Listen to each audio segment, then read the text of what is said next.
community instead of destroying ourselves through our petty bickering wars and nuclear holocaust. Like the dawning of a new day, the internet is quickly sweeping away the darkness. The truth will not be stopped. We're now seeing this wall of censorship cracking apart in the United States. Just recently we had a major TV network special, and I found it absolutely amazing because Peter Jennings of ABC just very matter-of-factly told a national audience that the Robinson panel of the 50s and the Operation Blue Book, Project Blue Book of the 60s were not really scientific-based investigations. They were just public relations efforts to try to get people not to be thinking about UFOs. So in other words, all you folks out there who are old enough to have seen all the newspaper reports on the Robinson panel and hear what Blue Book said, it's just hogwash. Never mind. The non-human intelligence presence has been here for a long time. That Colonel Philip Corso said there are 57 different races, and that some accords were made to talk about their presence, whether it be Hollywood, movies, or whatever, including the ABC special, that if it isn't done soon, they will probably do it. Extraterrestrials are not a national security issue. They're an educational and social issue for our society, and they may be a spiritual issue. When I retired from the military, I went to work for the Federal Emergency Management Agency, and I worked with them for 14 years.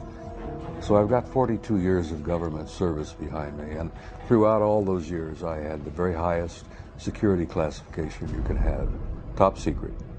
When I was in NATO in 1963 through 1967, I had cosmic top secret, which was and still is the highest level of security in NATO.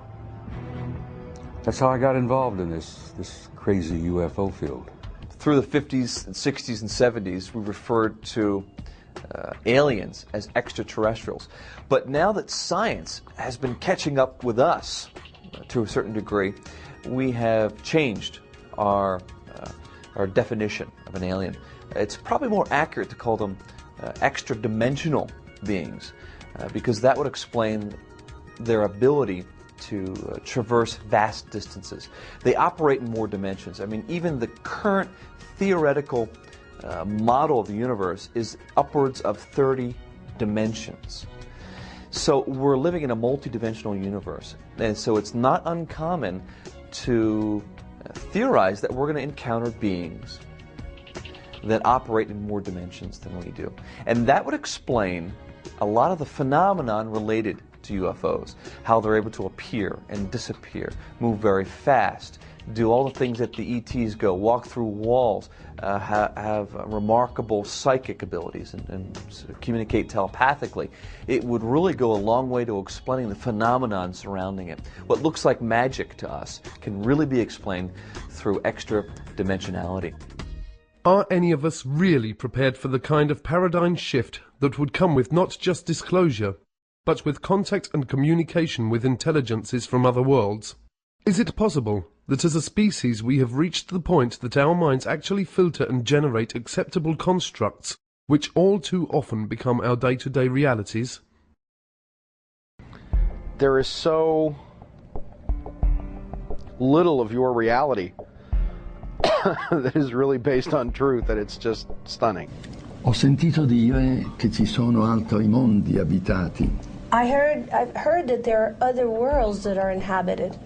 E Padre Pio rispose. And Padre Pio answered.